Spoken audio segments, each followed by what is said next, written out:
నమస్కారం వార్తల్లోకి స్వాగతం. ముందుగా ముఖ్యాంశాలు. అమరావతి విశాఖపట్నం కంటే తిరుపతి బెస్ట్ రాజధాని అవుతుంది పేర్కొన్న కేంద్ర మాజీ మంత్రి డాక్టర్ చింతామోహన్. తిరుపతి గాంధీ విగ్రహం ఎదుట విలేకరులు పత్రికా సంస్థలపై దాడులు ఖండిస్తూ ఏఐటీయూసీ తెదేపా నాయకుల నిరసన. పత్రికా స్వేచ్ఛను కాపాడాలని నినాదాలు. భూమన కరుణాకర్ రెడ్డి తనయుడు అధికారాన్ని అడ్డు పెట్టుకుని అక్రమాలకు తెర తీశారు ఆరోపించిన తెదేపా నాయకురాలు సుగుణమ్మ. ఊరికి పుట్టినరోజు పండుగ జరుపుకునే ఏకైక నగరం తిరుపతి. తిరుపతి పుట్టినరోజు పండుగకు రావాలని ఆహ్వానిస్తూ కరపత్రాలు పంపిణీ చేసిన తిరుపతి ఎమ్మెల్యే భూమన కరుణాకర్ రెడ్డి.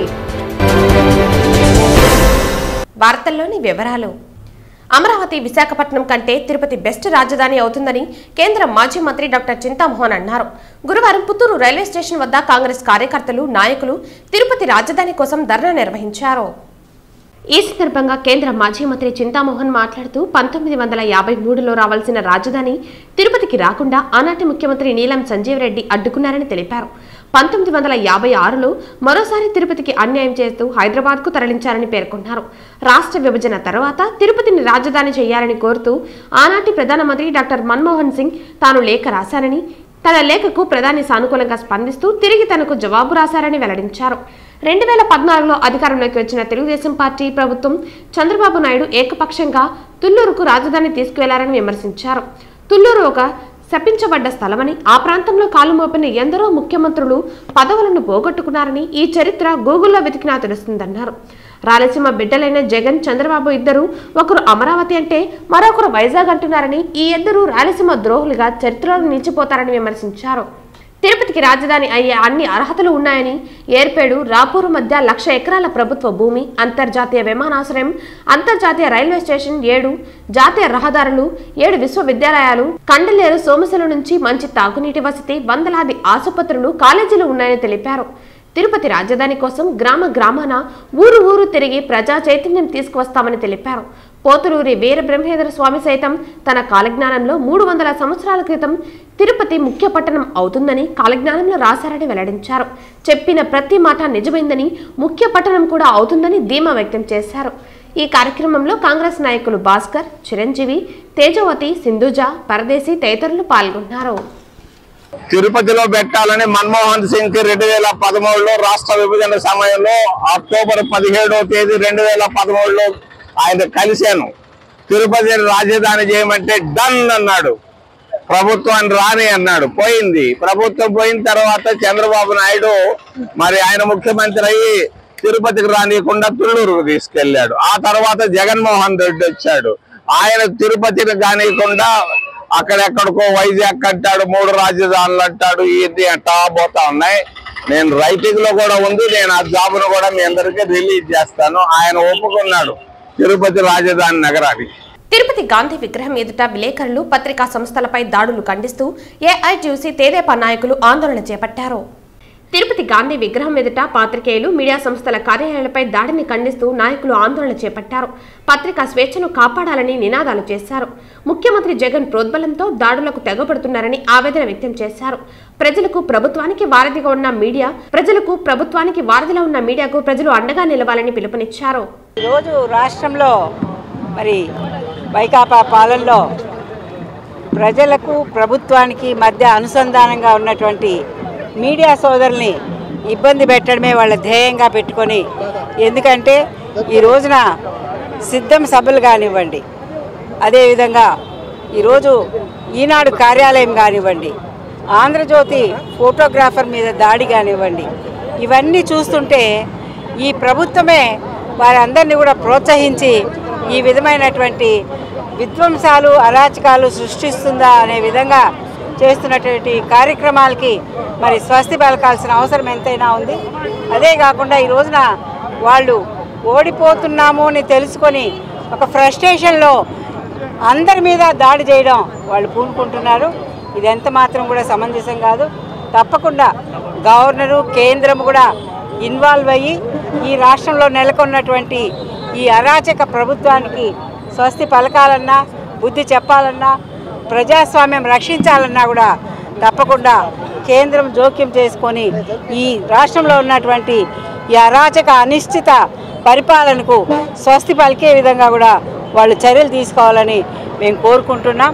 2019 నుంచి జగన్మోహన్ రెడ్డి సీఎం అయినాక ఈ రాష్ట్రంలో ఎస్సీ ఎస్టీ బీసీ మైనార్టీలపైన దాడులు చేస్తున్నారు. అదేవిధంగా చూసుకుంటే మొన్న సిద్ధం సభ రాప్తాడు అనంతపురంలో సిద్ధం సభ పెట్టడం జరిగింది. ఈరోజు రాష్ట్రం మొత్తం సిద్ధం అని చెప్పి బ్యానర్లు వేయడం జరిగింది. ఈరోజు సిద్ధం దానికి జగన్మోహన్ రెడ్డి అని చెప్పి ఈరోజు మేము అడుగుతున్నాం సూటిగా. ఈరోజు సిద్ధం సభ పెట్టావు, సిద్ధం సభ బాగానే ఉంది, జనాలు బాగానే వచ్చారు, బాగా మొబిలైజ్ చేసుకున్నావు. ఈరోజు విలేకరులపై దాడి చేయమని చెప్పి స్వయంగా ఒక సీఎం హోదాలో ఉండి నువ్వు ఈరోజు విలేకరులపై దాడి చేయమని చెప్పి నువ్వే చెప్తున్నావు. ఈరోజు ఆ స్టేజ్ పై నుంచి నువ్వేం చెప్తున్నావు? ఈరోజు కొన్ని పత్రికలు అంటున్నావు. నువ్వు పత్రిక గురించి మాట్లాడాల్సిన అవసరం ఏముంది అక్కడ? ఈరోజు ఆంధ్రప్రదేశ్ దాడి జరిగింది కూడా నువ్వే స్వయంగా చేపించావు. అదేవిధంగా తీసుకుంటే ఈనాడు పత్రిక మొన్న ఈనాడు కార్యాలయం పైన మొన్న ఈనాడు కార్యాలయం పైన దాడి చేశారు. ఆ ఈనాడు కార్యాలయం పైన దాడి చేయడం ఏం జరిగింది? ఇసుక దందా చేస్తున్నారు అని చెప్పి ఇసుక గురించి రాయడం జరిగింది. అందుకని ఈరోజు ఈనాడు కార్యాలయం పైన దాడి చేస్తారు. ఈరోజు జగన్మోహన్ రెడ్డి ప్రభుత్వం వచ్చాక అసలు జర్నలిస్టులకు కూడా వాళ్ళకి సెక్యూరిటీ లేకుండా పోతాం.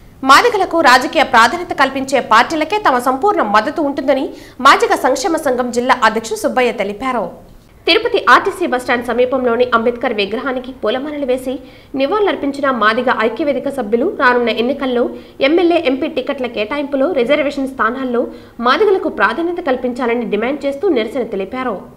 గత 20 సంవత్సరములుగా అన్ని రాజకీయ పార్టీలు పంచాయతీ నెంబర్ నుంచి పార్లమెంటు మెంబర్ వరకు ఒకే కులానికి ఇస్తున్నారు. ఇది న్యాయం కాదు. మేము కూడా జనాభాలో ఈక్వల్గా ఉన్నాము.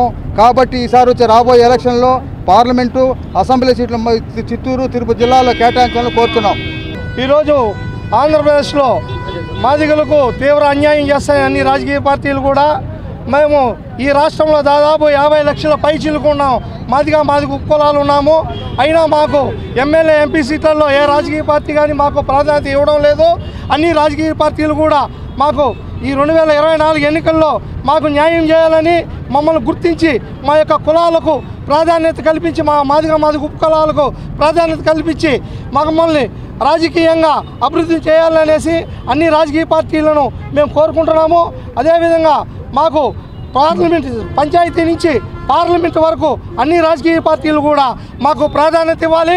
మేము ఈ సందర్భంగా చెప్తున్నాము, మా మాదిగలను ఏ పార్టీ అయినా నిర్లక్ష్యం చేస్తే ఖచ్చితంగా ఆ పార్టీలను మేము భూస్థాపితం చేస్తాము. రాజకీయంగా వాటికి ఎలా ఎదుర్కోవాలో మా యొక్క మాదిగ సామాజిక వర్గానికి చెందినటువంటి అన్ని కులాలు కూడా మేము సమీకరించి ఆ పార్టీల మీద దండయాత్ర చేసేందుకు కూడా వెనుకాడుకోమని ఈ సందర్భంగా మాదిగల ఐక్యవేత్త తరఫున మేము తెలియజేస్తున్నాం. ఉపాధి హామీ కూలీలకు రోజుకు 272 వేతనం అందేలా పనులు చేయించాలని తిరుపతి జిల్లా కలెక్టర్ లక్ష్మీషా పేర్కొన్నారు. గురువారం ఉదయం డ్వామాపీడి శ్రీనివాస్ ప్రసాద్తో కలిసి రేణిగుంట మండలం విప్పమానుపట్టెడ పంచాయతీకి చెందిన సూరప్పకనం నందు జరుగుతున్న ఉపాధి హామీ పనులను పరిశీలించారు. ఈ సందర్భంగా జిల్లా కలెక్టర్ మాట్లాడుతూ ఉపాధి హామీ పథకం ద్వారా పనిచేస్తున్న కూలీలకు రోజు వేతనం 272 వారికి అందేలా వారి ద్వారా పనులు చేయించాలని డ్వామాపీడిని ఆదేశించారు. ఉపాధి పనులు చేస్తున్న ప్రాంతం నందు వర్క్ ఫెసిలిటీస్ కల్పించాలన్నారు. ఈ సందర్భంగా కలెక్టర్ కూలీలతో మాట్లాడుతూ మీకందరికీ జాబ్ కార్డులు ఉన్నాయా? మీరు ఎన్ని గంటలకు పనికి వస్తున్నారు? ఎంత రోజుకి వేతనం అందుతోంది? సకాలంలో డబ్బులు వస్తున్నాయా? జాబ్ కార్డులు ఉండి పనులు కల్పించలేదా? ఇంకా ఎవరికైనా మీ గ్రామంలోని వారికి జాబ్ కార్డు అవసరం ఉంటే తెలియజేయాలని కూలీలను అడిగి తెలుసుకున్నారు. మేము ఉదయం 6 గంటల కల్లా పనులకు వస్తున్నామని, మాకు రోజు సుమారు 268 వస్తుందని, వారం వారం బ్యాంకు ఖాతాలకు జమ అవుతుందని, ఎలాంటి సమస్యలు లేవని కూలీలు కలెక్టర్కు తెలిపారు. జాబ్ కార్డులు ఉండి పనులు కావాలన్నా వారికి అందరికీ పనులు కల్పించాలని ఫీల్డ్ అసిస్టెంట్ను ఆదేశించారు.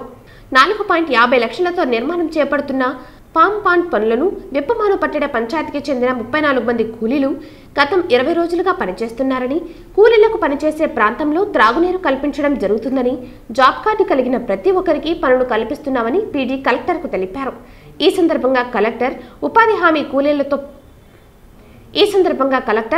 హామీ కూలీలతో కలిసి పనులు చేసి వారితో గ్రూప్ ఫోటో దిగటంతో కూలీలందరూ సంతోషించారు. ఈ కార్యక్రమంలో work ID incharge Jayanthi, field and technical అసిస్టెంట్లు, కూలీలు తదితరులు పాల్గొన్నారు. తిరుపతిలోని 4 కళ్ళ మండపం వద్ద నుండి MLA TTD chairman Bhumana Karunakar Reddy Tirupati పుట్టినరోజు పండుగ రోజుకు రావాలని ఆహ్వానిస్తూ కరపత్రాలు పంపిణీ చేశారు. ఈ సందర్భంగా టీటీడీ చైర్మన్ భూమన కరుణాకర్ రెడ్డి మాట్లాడుతూ తిరుపతిలోని 4 కళ్ళ మండపం వద్ద నుండి MLA TTD chairman Bhumana Karunakar Reddy Tirupati పుట్టినరోజు పండుగ రోజుకు రావాలని ఆహ్వానిస్తూ కరపత్రాలు పంపిణీ చేశారు. ఫిబ్రవరి 24వ తేదీ గోవిందరాజస్వామి ఆలయం వద్ద నుండి పెద్ద ఎత్తున సాంస్కృతిక కార్యక్రమాలతో మన ఊరి పుట్టినరోజు పండుగగా చేద్దాం రండి అని పిలుపునిచ్చారు. 894వ పుట్టినరోజు పండుగలో టీటీడీ నగరపాలక సంస్థ నగర ప్రముఖుల ఆధ్వర్యంలో జరగనుందన్నారు. ప్రపంచంలోనే అత్యంత పవిత్రమైన తిరుపతి ఆవిర్భావ దినోత్సవాన్ని గత 2 సంవత్సరాలుగా జరుపుకుంటున్నామని అన్నారు. క్రీస్తు పూర్వం 1132వ సంవత్సరంలో రామానుజాచార్యులు బ్రాహ్మణ అగ్రహారంగా గోవిందరాజపురం పేరుతో నామకరణం చేశారని అన్నారు. ప్రస్తుతం ప్రపంచ ప్రఖ్యాతిగాంచిన తిరుపతి నగరంగా పిలువబడుతోందని అన్నారు. రాజకీయాలకు అతీతంగా తిరుపతి పుట్టినరోజు చేసుకుంటున్నామని పిలుపునిచ్చారు. మన తిరుపతి నగరానికి పుట్టినరోజు వేడుకలు ఘనంగా నిర్వహించాలని నిర్ణయించినాము. ప్రపంచంలో ఆవిర్భావ దినం అన్నది ఒక్కటి ఉన్నది, ఒక్క తిరుపతి పుణ్యనగరికే. ప్రపంచంలో ఎంతో పురాతనమైనటువంటి పట్టణాలు నగరాలు ఎన్ని ఉన్నప్పటికీ ఏ నగరానికి పట్టణానికి లేని విశిష్టత పరంధాముడు వెలసినటువంటి తిరుపతికి మాత్రమే ప్రత్యేకం. 24/2/1130వ సంవత్సరం జగద్గురువులు రామానుజాచార్యుల వారి అమృత హస్తాలతో ఈ 4 మాడ వీధులకు గోవిందరాజ దేవాలయానికి శంకుస్థాపన చేసినటువంటి శుభ సందర్భం. ఆ రోజున కొండ మీద అర్చక బృందాలన్నీ కూడా సుదూరమైనటువంటి ప్రాంతాల నుంచి తిరుపతికి వచ్చి రాత్రిళ్ళు దిగేటువంటి సందర్భాలలో తిరుపతికి దగ్గరగా ఉండేటట్టుగా ఒక బ్రాహ్మణ అగ్రహారానికి ఆ రోజున ఆయన గోవిందరాజపురం అని నామకరణం చేసి ఇక్కడ శంకుస్థాపన చేశారు. దానికి చారిత్రక ఆధారాలు కూడా ఉన్నాయి. గోపురం పైన వెలసినటువంటి రాళ్ల మీద శాసనాలు ఉన్నాయి. అలాగే ప్రతిరోజు గోవిందరాజ మంత్రపుష్పంలో స్వామివారికి అర్చన చేసేటువంటి సందర్భంలో మంత్రపుష్పంలో ఈ తేదీని ఖచ్చితంగా చెప్పేటువంటి సందర్భం కూడా అనునిత్యము ఉన్నది. భూమన కరుణాకర్ రెడ్డి తనేడు అధికారాన్ని అడ్డుపెట్టుకుని అక్రమాలకు తెరతీశారని తెదేపా నాయకురాలు సుగుణమ్మ ఆరోపించారు. వైకాపా అధికారంలోకి రాగానే తిరుపతి ఎమ్మెల్యే భూమన కరుణాకర్ రెడ్డి తన కుమారుని డిప్యూటీ మేయర్గా ప్రకటించుకున్నారని వెల్లడించారు. యువ నాయకులు అవసరమంటూ చెబుతున్న అభినయ్ వారిని గంజాయికి బానిసలుగా మార్చారని ఆరోపించారు. టీడీఆర్ బాండ్ల జారీలో పెద్ద ఎత్తున అవినీతి అక్రమాలకు పాల్పడ్డారని తెలిపారు. ఓటర్ కార్డుల డౌన్లోడ్కు బాండ్ల జారీకి ఒకే టీం పనిచేస్తోందని అన్నారు. ప్రభుత్వం తక్షణం విచారణ చేపట్టాలని డిమాండ్ చేశారు. డబ్బులు ఇస్తే అధికారులు ఏమైనా చేస్తారా? వెంకటేశ్వర స్వామి గుడిని కూడా రాసిచ్చేస్తారా? వెంకటేశ్వర స్వామి గుడిని కూడా వీళ్ళు రాసిచ్చేస్తారు. చెప్పారు కదా, అన్ని మతస్థులను కూడా నీళ్లు తల్లి మేము డ్యూటీల్లో పెట్టుకుంటామని. ఇంతకన్నా నీచమైనటువంటి ప్రవృత్తి ఇంకొకటి ఉండదు. నీళ్లు తల్లేస్తానే పవిత్రమైపోతారా? అప్పుడు ప్రతి ఒక్కరూ తప్పులు చేస్తారు. ప్రతి ఒక్కరు నీళ్లు చల్లుకుంటే పవిత్రమైపోతారు. జగన్ అలాగే వచ్చాడు కాబట్టి వాళ్ళకి అలాంటి ఆలోచనలే ఉంటాయి. జగన్ను మరి సీఎం కాకముందు స్వరూపానంద స్వామి మరి ముంచి ఎత్తెత్తి ఆయన్ను పవిత్రుని చేసి మన రాష్ట్రానికి ముఖ్యమంత్రిని చేసి మనల్ని అష్టకష్టాలు పెడుతున్నారు కూడా. కాబట్టి ఇలాంటి ధోరణే ఉంటుంది టోటల్గా రాష్ట్రం అంతా కూడా. వాళ్ళ నాయకులకి వాళ్ళ అధికారులకి ఈవెన్ అధికారులు కూడా ఆ విధంగానే తయారయ్యారు. నాయకులు అంటే వాళ్ళ పార్టీ వాళ్ళు అవుతారు. అధికారులకు ఏమైందండి? అధికారులకు ఏమైంది? అధికారులు ప్రజాస్వామ్యాన్ని కాపాడాల్సినటువంటి అధికారులు ఈరోజు తుంగలో తొక్కి ఇంతమంది సస్పెండ్ అయ్యారంటే ఈరోజు అధికార యంత్రాంగం సిగ్గుతో తలవంచుకోవాల్సిన పరిస్థితి ఏర్పడింది. పోతే ఈరోజు జేసీ, ఆర్డీఓ, తహసీల్దార్ రెవెన్యూ రికవరీ చట్టం ప్రయోగించి కంచి రాముకి ఇచ్చిన 61 కోట్లను రికవరీ చేయాలి. ఇది మా తెలుగుదేశం పార్టీ యొక్క డిమాండ్. అదేవిధంగా డి మురళి అనే వ్యక్తి, డి మురళి కంచి రాము ఒకటి, డి మురళి అనే వ్యక్తి 14/2/2020 సంవత్సరంలో దాదాపు 793 గజాల భూమిని జీపీఏ చేసుకున్నారు. ఈ డాక్యుమెంట్ను సబ్ రిజిస్ట్రార్ ఇచ్చిన విలువ చదరపు గజం 10,000, మొత్తం భూమి విలువ 79 లక్షలు. వాల్యుయేషన్ చేసి జీపీఏ తీసుకున్నారు. ఇది ఏడాది తర్వాత అదే అధికారులు జీపీఏ తీసుకున్న భూమికి గజానికి 160 లక్షల 1.6 లక్షలు వాల్యుయేషన్ కట్టారు.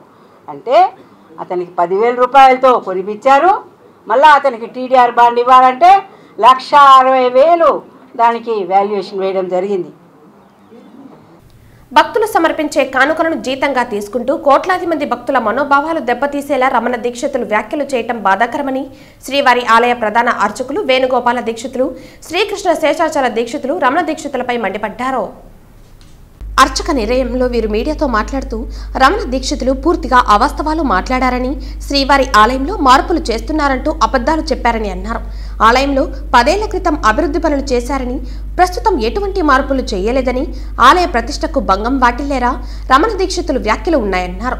భక్తులు ఎవరూ అవాస్తవాలను నమ్మొద్దని విజ్ఞప్తి చేశారు. ఆలయంకు రాకుండానే రమణ దీక్షితులు ఆయన కుమారుడు జీతం తీసుకుంటున్నారని అన్నారు. వీడియోలో ఉన్నది రమణ దీక్షితులేనని, అది ఆయన గొంతేనని ఈవో ధర్మారెడ్డిపై రమణ దీక్షితుల వ్యాఖ్యలు పూర్తిగా అవాస్తవమన్నారు. హిందువుని రమణ దీక్షితులు అన్యమతస్థుడిగా చిత్రీకరించడం బాధాకరమన్నారు. శ్రీవారి ఆలయ కైంకర్యాల్లో అంశంలో అధికారులు పాలక మండలి ప్రమేయం ఉండదని, స్వామి కైంకర్యాల్లో ఎటువంటి మార్పులు జరగలేదని, సకాలంలో కైంకర్యాలు నిర్వహిస్తున్నామన్నారు. ఆలయంలో ఎటువంటి తవ్వకాలు జరగడం లేదని, భక్తులు ఎవరూ రమణ దీక్షితులు వ్యాఖ్యలను నమ్మొద్దని అన్నారు. సోషల్ మీడియాలో ఒక గౌరవమైన స్థానంలో ఉండి వంశపారంపర్యంగా సేవలు చేసుకున్న కుటుంబంలో వారైనటువంటి వారు ఇటువంటి అవాస్తవాలు ప్రజల్లోకి తీసుకెళ్లడం, ఆలయ ప్రతిష్టని తిరుమల వ్యవస్థలోని ఈ యొక్క విధంగా జరుగుతున్నదని చెప్పడం అనేది చాలా బాధాకరమైన విషయం. ఈ విషయాలన్నీ కూడా భక్తులకు తెలియజేయాలని చెప్పి మేము ఈ కార్యక్రమంలో ఉన్నాము. దేవాలయంలో ప్రస్తుతం విధులు నిర్వహిస్తూ స్వామివారి కైంకర్యాలన్నీ పర్యవేక్షిస్తున్నాం. కాబట్టి మా విధిగా భక్తులందరికీ ఇవన్నీ ఆలోచించవలసిందిగా, ఇట్లాంటి అవాస్తవాలని నమ్మకుండా మీరందరూ కూడా ఇట్లాంటి అవాస్తవాలని తీవ్రంగా ఖండించాల్సిన అవసరం. ప్రతిరోజు లక్షల మంది భక్తులు తిరుమల ఆలయంలోకి వస్తూ ఉంటారు. ఆలయంలో జరిగే అన్ని సేవల్లో భక్తులందరూ కూడా పాల్గొంటూ ఉంటారు. వారందరి కళ్ళ ముందే ఈ కార్యక్రమాలన్నీ జరుగుతుంటాయి. కానీ ఇవన్నీ ఏకాంతంగా గుడి మూసేసి జరిగే కార్యక్రమాల్లాగా వాళ్ళు చిత్రీకరించడం చాలా బాధాకరమైన విషయం. ఈ విషయంలో మేమందరం కూడా ఈ విషయాలు తీవ్రంగా ఖండిస్తూ, అంతేకాకుండా మన గౌరవ ముఖ్యమంత్రి వర్యుల వారు రమణ దీక్షల వారికి గౌరవ ప్రధాన అర్చకులుగా కూడా నియమించడం జరిగింది. వారు గౌరవ ప్రధాన అర్చకులుగా సుమారు 4 సంవత్సరాల నుంచి గుడికే రాకుండా ప్రతి నెలా కూడా 80,000 రూపాయల జీతాన్ని తీసుకుంటూ తిరిగి దేవాలయం పైన, ఈ వ్యవస్థ పైన ఇట్లా అపవాదులు సృష్టించడం అనేది చాలా బాధాకరమైన విషయం.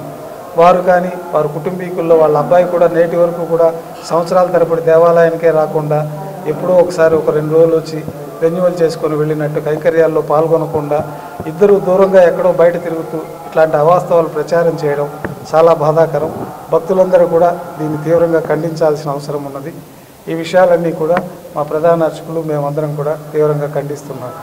తిరుపతి ఆచార్య ఎన్జీ రంగా వ్యవసాయ విశ్వవిద్యాలయంలో ఒప్పంద సేవల కింద పనిచేస్తున్న వర్కర్లకు కనీస వేతనం పెంచాలని కోరుతూ అగ్రికల్చర్ కళాశాల కాంట్రాక్ట్ ఎంప్లాయీస్ వర్కర్స్ యూనియన్ ఆధ్వర్యంలో కార్మికులు ఎర్రటి ఎండలో నడి రోడ్డుపై పోర్లు దండాలు పెడుతూ గోవిందా గోవిందా అని నినాదాలు చేస్తూ నిరసన తెలియజేశారు. జగన్మోహన్ రెడ్డికి కళ్ళు తెరిపించు గోవిందా, మా సమస్య పరిష్కరించు గోవిందా అంటూ మొక్కుకున్నారు. వీరికి మద్దతు తెలియజేసిన సిఐటియు జిల్లా నాయకులు జయచంద్ర, ఆప్కాస్ రాష్ట్ర అధ్యక్షులు కండికొట్ట చిన్నబాబు మాట్లాడుతూ యూనివర్సిటీ యాజమాన్యం చర్చల పేరుతో కాలయాపన చేస్తోందని దుయ్యబట్టారు. ప్రభుత్వ అధికారులు జీవో ఇచ్చినప్పటికీ యూనివర్సిటీ యాజమాన్యం దాని అమలు జరపడం లేదన్నారు. సుప్రీంకోర్టు తీర్పు ప్రకారం సమాన పనికి సమాన వేతనం అమలు చేయాలని గత 4 సంవత్సరాల నుంచి పోరాడుతున్నా ప్రభుత్వం పట్టించుకోకపోవటం బాధాకరమన్నారు. పేదలు, దళితులు, గిరిజనులు రెక్కాడితే కానీ డొక్కాడిని పరిస్థితుల్లో వర్సిటీ పొలాల్లో కూలికి వెళుతూ ఉంటే కనీసం కరికరం లేకుండా వేతనం పెంచకుండా యూనివర్సిటీ యాజమాన్యం వారి జీవితాలతో చెలగాటమాడుతోందని మండిపడ్డారు. 7 రోజులుగా ఇక్కడ ధర్నా చేస్తున్నాము. మా డిమాండ్స్ వచ్చి 7 ఉన్నాయన్నా. ఏ డిమాండ్స్ మీరు తీర్చగలిగితే మీరు గెలిచి ముందుకు వస్తారన్న. మాకు ఏ డిమాండ్స్ తీరలేదు అంటే మీరు గెలవకుండా మీరు కూడా ఇంట్లోనే కూర్చుంటారన్న. అన్న మీ నాన్నగారు 2008లో మాకన్నా సీనియర్లకి ప్రతి ఒక్కరికి చేశారన్న టైం స్కేలు. మీ నాన్న రెండోసారి గెలిపించుకున్నామన్న మేము. ఈసారి మేము కూడా గెలిపించుకోవాలి అంటే ఇక్కడ ఉన్న 400 మంది తిరుపతి స్టేషన్లో 400 మంది అన్న. స్టేట్ వైజ్ చూసుకోండి, మీరు ప్రతి స్టేషన్లో చూసుకోండి. మహిళలే ఎక్కువ ఉన్నారన్న. 100%లో 99% మహిళలే ఉన్నారన్న. దయచేసి జగనన్న గారు మీరు కళ్ళు చూసి చూడండి, కళ్ళు ఇప్పి చూడండి. చౌరెడ్డి భాస్కర్ రెడ్డి అన్న గారు కూడా నేను చెప్తున్నాను, అన్న నీ ఫంక్షన్ నువ్వు చూసుకుంటున్నావు. ఫంక్షన్లో నేను 20 కోట్లు పెట్టినా 30 కోట్లు పెట్టినా పంచాయతీ కన్నా అంటున్నారు. నీ పంచాయతీలో కుక్కలు మారబడినారన్న లేడీస్. ఒకసారి మీరు వచ్చి చూసుకోండి. చూసుకుని తర్వాత మళ్ళీ మా రాజకీయాలు మేము ఇక్కడ చేయలేదన్నా. రాజకీయాలు మేము చేయటం లేదు. మేము దయచేసి కూలీలుగా వచ్చినా మేము కూలీలుగానే అడుగుతున్నాము. గేట్కి బయట ఉన్నాము. రికమెండేషన్లు పెట్టుకొని మీరు రికమెండేషన్ చేస్తే లోపల ఉన్నారు, రికమెండేషన్లు లేని వాళ్ళు బయట ఉన్నారు. మహిళలు మిమ్మల్ని గెలిపించుకోవాలి అంటే మోహిత్ రెడ్డి అన్న ఎమ్మెల్యే కావాలి అని అంటే మోహిత్ రెడ్డి అన్న వెంటనే ఇక్కడికి రావాలి. గత 7 రోజుల నుంచి అగ్రికల్చర్ కళాశాలలో పనిచేస్తున్నటువంటి లేబర్స్కు వేతనాలు పెంచాలని చెప్పని కోరుతూ ఈరోజు గోవిందా గోవిందా అని చెప్పినందుకు వెంకటేశ్వర స్వామికి మొరపెట్టుకుంటూ ఈరోజు పొర్లు దండాలు పెట్టడం అనేది జరిగింది.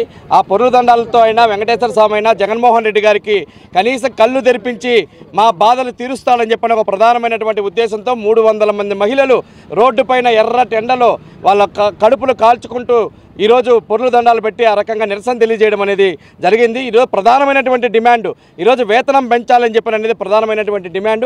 వాళ్ళకు ప్రతిరోజు కూలీ 345 రూపాయలు కూలీ ఇస్తూ ఉన్నారు. ఒకవైపు ఏమో నిత్యావసర వస్తువుల ధరలన్నీ పెరిగిపోయినాయి. కానీ ప్రభుత్వం నిర్ణయించినటువంటి ప్రకారం 512 రూపాయలు వేతనం ఇవ్వాలని చెప్పని కలెక్టర్ ద్వారా లేబర్ కమిషనర్ ద్వారా యూనివర్సిటీ యాజమాన్యానికి తెలిస్తే కేవలం 345 రూపాయలు మాత్రమే ఈరోజు వేతనం ఇస్తున్నటువంటి పరిస్థితిని చూస్తూ ఉన్నాం. దేశంలో కానీ రాష్ట్రంలో కానీ జనాభాలో 2, 3, 4% కూడా లేని మొత్తం 15% ఉన్న ఆధిపత్యుల బూర్జువా వర్గాలే అన్ని రంగాలలోని 90% అవకాశాలను స్థానాలను పొందుతూ అనాదిగా సమాజంపై పెత్తనం చేస్తుంటే మిగతా 85% ప్రజలు పేదలుగా బడుగు బలహీన వర్గాలుగా ఏ రకమైన అవకాశాలు స్థానాలను అందిపుచ్చుకోలేని దుస్థితిలో సామాజిక ఆర్థిక రాజకీయ రంగాలలో అన్ని విధాలా వెనుకబడి ఉన్నారని ఆంధ్రప్రదేశ్ బీసీ సంక్షేమ సంఘం రాష్ట్ర అధ్యక్షులు కేశన శంకర్రావు ఆవేదన వ్యక్తం చేశారు. ఈ పరిస్థితులే విద్య, వైద్యం, ఉపాధి, వ్యవసాయం, వర్తక, వాణిజ్య, పారిశ్రామిక రంగాలన్నింటిలో అంతరాలను మరింతగా పెంచేందుకు దోహదపడుతోందన్నారు. దీన్ని అలాగే కొనసాగిస్తే ప్రజాస్వామ్య మనుగడకే ప్రమాదం వాటిల్లి నియంతృత్వానికి దారితీయవచ్చునని కేశన ఆందోళన వ్యక్తం చేశారు. అందుకే ఈ సామాజిక దురన్యాయానికి నిలువరించేందుకే సమాజంలోని అన్ని తరగతుల వారందరూ మీరెంతో మీకంతా, మేమెంతో మాకంతా, ఎవరెంతో వారికంతా అన్న అత్యుత్తమ ప్రజాస్వామిక బహుజన వాదాన్ని ఆమోదించేలా అన్ని రాజకీయ పార్టీలు ముందుకు రావాలన్నారు. అప్పుడే సమాజంలోని అన్ని వర్గాల ప్రజలందరికీ సమన్యాయం జరిగి సామాజిక సాధికారతకు దోహదమవుతోందన్నారు. ఉదాహరణకు ఇటీవల తెలంగాణలో జరిగిన శాసనసభ ఎన్నికల్లో 119 శాసనసభ స్థానాల్లో 5% ఉన్న రెడ్లు 43 మంది, 1% కూడా లేని వెలములు 13 మంది గెలుపొందగా 60% ఉన్న బీసీలు మాత్రం 19 మాత్రమే గెలుపొందడం అంటే ఎంతటి రాజకీయ అంతరం ఏర్పడిందో గమనించాలన్నారు. ఈ పరిస్థితిని నిలువరించాలంటే తప్పక సమాజంలోని అన్ని కులాల వారికి ఆర్థిక, రాజకీయ, సామాజిక వనరులన్నిటినీ తమ తమ జనాభా దామాషాలో తప్పక పంపిణీ చేయాల్సిందేనన్నారు. అలాగే బీసీలకు అత్యధిక స్థానాలిచ్చే పార్టీకి బీసీలు అభ్యర్థులు పోటీ చేసిన బీసీలందరూ మూకుమ్మడిగా తమ బీసీ అభ్యర్థులకే ఓట్లేసేలా చైతన్యవంతమై బ్యాలెట్ పెట్టెలన్నీ నింపి బీసీల బలాన్ని చాటేలా రాజ్యాధికార సాధనను సుగమం చేయాలని శంకర్రావు పిలుపునిచ్చారు. నరేంద్ర మోడీ గారు ఈ దేశ ప్రధాని ఒక బీసీని చెప్పుకుంటున్నాడు. అయ్యా మేము అడుగుతా ఉన్నాం, చట్టసభలో మాకు రిజర్వేషన్ కల్పించాలంటున్నాం, జనాభా కులాల యొక్క గణాంకాలు తీయమంటున్నాం. ప్రతి 10 సంవత్సరాలకు కూడా ఎస్సీ ఎస్టీ సోదరులకి గణాంకాలు చేస్తారు. దాంతోపాటు మాకు కూడా కులగణాంకాలు చేయాలని చెప్పని గతంలో బ్రిటిష్ వారు తీసినవి తప్ప ఇంతవరకు మరి కులగణాంకాలు చేసినటువంటి దాఖలాలు లేవు. కాబట్టి మా ప్రధానమైనటువంటి డిమాండు ఇటు రాష్ట్ర ప్రభుత్వం కానీ కేంద్ర ప్రభుత్వం కానీ మాకు రావాల్సినటువంటి వాటాని మాకు తప్పనిసరిగా చట్టసభలో అవకాశం ఇవ్వాలి. ప్రతి తిరుపతి జిల్లా కాదు, రాష్ట్ర వ్యాప్తంగా నెల్లూరు జిల్లా కాదు, అన్ని జిల్లాల్లో మా వాటా మాకు రావాలి. బీసీ సామాజిక వర్గాలకి ఇవ్వకపోతే రేపు జరిగేటువంటి ఎన్నికల్లో మా సత్తా ఏంటో ఈ రాజకీయ పార్టీలకి గుణపాఠం చెప్పే విధంగా కూడా మేము కార్యాచరణ తీసుకుని ముందుకు వెళ్తామనే విషయం కూడా తెలియజేస్తూ సెలవు తీసుకుంటున్నా. జై హింద్, జై పూలే, జై భీమ్. మోటార్ బైక్ తయారీలో అగ్రగామి సంస్థ అయిన హీరో మోటార్ కార్ప్ నుండి హార్లీ డేవిడ్సన్ X440 వెహికల్ మార్కెట్లోకి తిరుపతి పృథ్వీ హీరో షోరూం వారు విడుదల చేశారు. ఈ కార్యక్రమంలో మానస సరోవర్ హోటల్ నందు ఒక్కసారిగా 15 మందికి డెలివరీ ఇవ్వడం జరిగింది. హార్లీ డేవిడ్సన్ వెహికల్ గురించి Hero motor corporation area manager Vijayakannan మరియు పృథ్వీ షోరూం అధినేతలు పృథ్వీరెడ్డి మరియు మోహన్ రెడ్డి ఈ వెహికల్ గురించి వివరించారు. దీని ఎక్స్ షోరూం కాస్ట్ 2,59,500 రూపాయలని స్టార్టింగ్ ప్రైస్ పేర్కొన్నారు.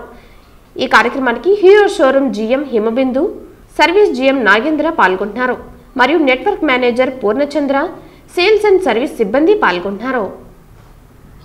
ఇవాళ మన premium vehicle Harley Davidson X440 వెహికల్ని సరోవర్ పోర్టికో హోటల్లో గ్రాండ్గా లాంచ్ చేయడం జరుగుతుంది. త్వరలో హార్లీ డేవిడ్సన్ మరెన్నో మోడల్స్ని తిరుపతికి పృథ్వీ హీరో ద్వారా తీసుకురాబోతుంది. తిరుపతిలో కూడా మార్కెట్ బాగా గ్రో అయింది. మేము ఎక్స్పెక్ట్ చేయనన్ని బుకింగ్స్ మాకు వచ్చాయి. దాదాపు 60-70 బుకింగ్స్ ఉన్నాయి. ఇప్పుడు ఈరోజు కూడా ఎప్పుడు తిరుపతిలో చరిత్రలో లేనట్టు విధంగా 10 to 15 మోటార్ సైకిల్స్ ఈరోజు మాస్ డెలివరీ చేస్తున్నాము. ఇంతవరకు తిరుపతి చరిత్రలో ఎప్పుడు కూడా ఇన్ని లగ్జరీ వెహికల్స్ ఒక్కసారిగా డెలివరీ అవ్వలేదు. సో తిరుపతి మార్కెట్ గ్రో అవుతోందన్న దానికి ఇది ఒక నిదర్శనం. రాబో రోజుల్లో పెరుగుతున్నటువంటి సిటీతో ఇంకా కూడా మరెన్నో మోడల్స్ ఇంకా ఎన్నో మోడల్స్ కూడా మా బ్రాండ్ తీసుకురాబోతోంది. దీని ప్రజలు కూడా అందరూ రిసీవ్ చేసుకుంటారని ఎక్స్పెక్ట్ చేస్తున్నాము. Thank you. ఈరోజు మనము తిరుపతిలో ద న్యూ హార్లీ X440 మనం ఇంట్రడ్యూస్ చేసి లాంచ్ చేసాం మన పృథ్వీ గారు పృథ్వీ ఆటోమొబైల్స్లో.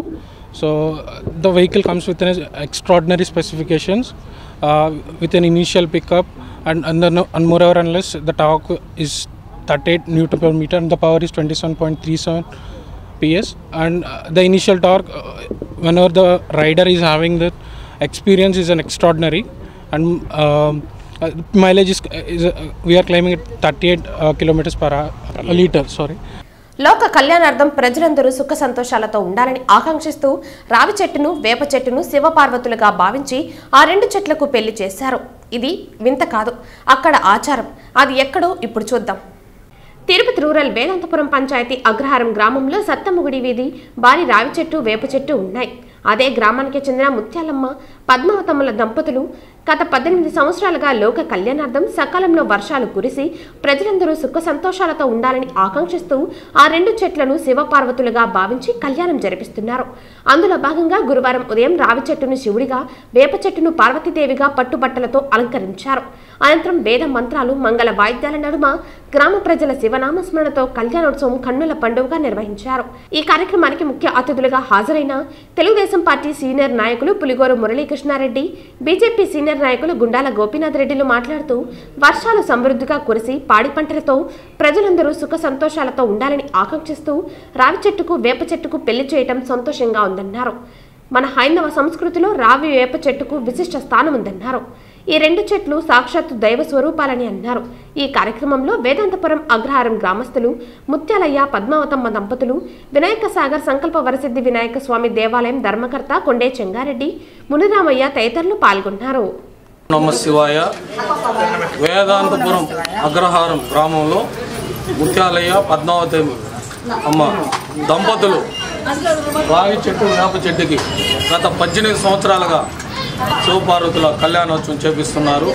ఈ కళ్యాణోత్సవం చేపించడానికి ముఖ్య ఉద్దేశము గ్రామంలో కానీ పట్టణంలో దేశము అంతా ప్రజలు సుభిక్షంగా ఉండాలని, దేశం అభివృద్ధి చెందాలని, ముఖ్యంగా గ్రామంలోని పిల్లలు మంచి చదువుకోవాలని, అందరికీ ఆరోగ్యంగా ఉండాలని, పాడి పంటలు పుష్కలంగా పండాలని, సకాలంగా వర్షాలు కురిసి గ్రామంగానే ఈ గ్రామం వేదాంతపుర గ్రామము అలాగే తిరుపతి పట్టణము, దేశము అందరూ సుభిక్షంగా ఉండాలని ఈ ముత్యాలయ్య, పద్మావతమ్మ దంపతులు 18 సంవత్సరాలుగా ఈ కార్యక్రమం క్రమం తప్పకుండా కోవిడ్ టైంలో కూడా మనుషుల్ని పిలవకుండా కొద్ది మందితోనే ఈ శివపార్వతుల కళ్యాణోత్సవం వారు జరిపిస్తున్నారు. వారికి ప్రత్యేక ధన్యవాదాలు తెలుపుకుంటూ ఈ శివపార్వతుల కళ్యాణోత్సవంలో పాల్గొన్న భక్తులందరికీ మంచి జరగాలని, ఈ వేప చెట్టు, రాగి చెట్టు చేసే పూర్వకాలంలో ఈ విధంగా ఉండేది.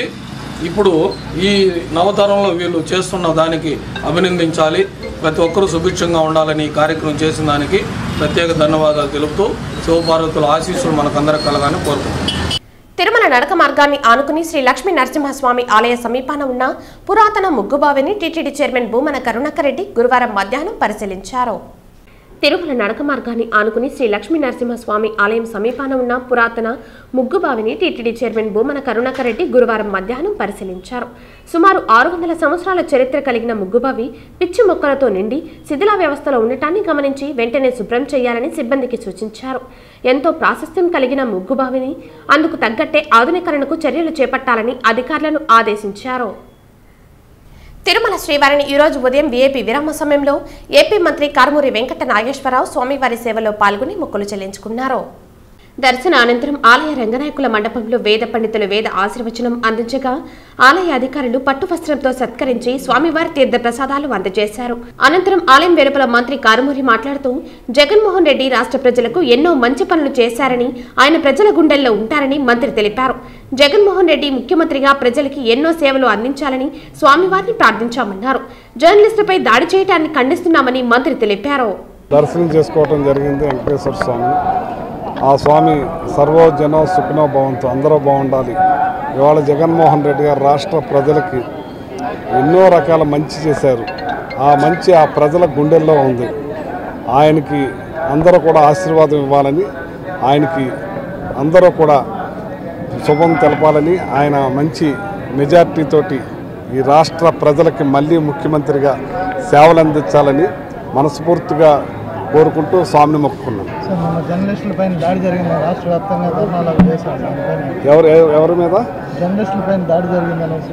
జర్నలిస్టుల మీద దాడి జరుగుతుంది, చాలా ఖండిస్తున్నాను. అది తప్పు, హేమైన పని. జర్నలిస్టుల ఒక ప్రజలకి చేరువుగా అన్నీ కూడా ఇమీడియట్లీ తెలియజేసే కార్యక్రమం చేసే జర్నలిస్టులని ఎవరైనా సరే అలాంటి పని చేయటం దుశ్చర్య, అది హేయమైన పని అని ఖండిస్తున్నాను. తిరుమల శ్రీవారిని ఈ రోజు ఉదయం వీఐపీ విరామ సమయంలో తెలంగాణ రాజ్యసభ సభ్యులు అనిల్ కుమార్ యాదవ్ స్వామివారిని దర్శించుకున్నారు. ఆలయ అధికారులు ఆయనకు స్వాగతం పలికి దర్శన ఏర్పాట్లు చేశారు.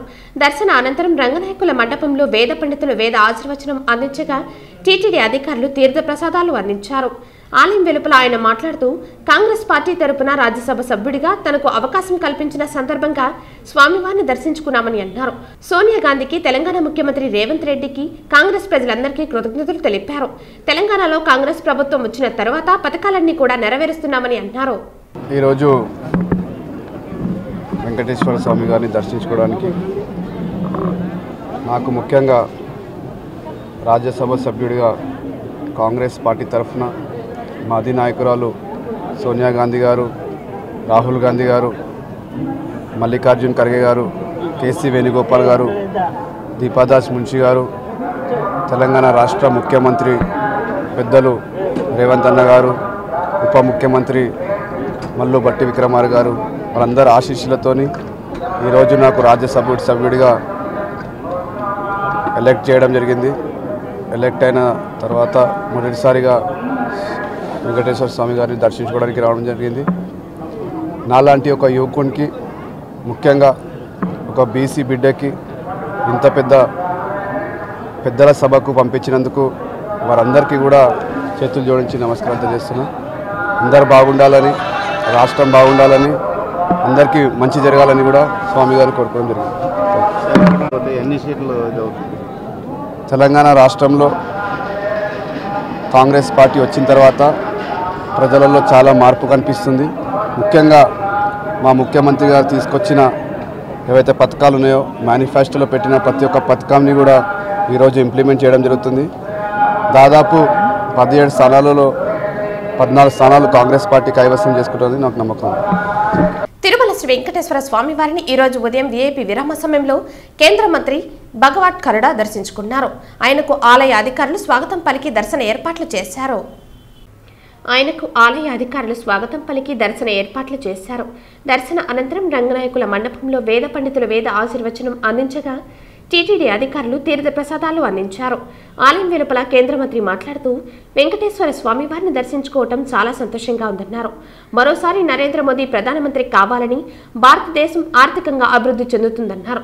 మన దేశం రామరాజ్యం అవుతుందన్నారు. भगवान बालाजी का दर्शन करते हुए हमें बहुत प्रसन्नता है।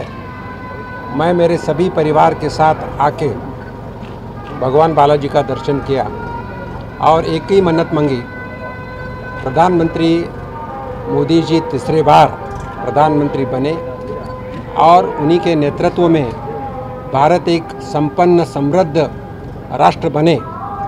अयोध्या में जैसा राम मंदिर बना है, उसके बाद उन्हीं के संकल्प के माध्यम से भारत देश में राम राज्य आए और सभी का कल्याण हुए। ये भगवान को हमने मांग किया है और मुझे भरोसा है मेरा कुल दैवत बालाजी ही है और जो कोई यह आके लीन होता है, दर्शन लेता है, उसकी मनोकामना भगवान बालाजी पूरा करता है और भगवान बालाजी हमें सभी को आशीर्वाद दे।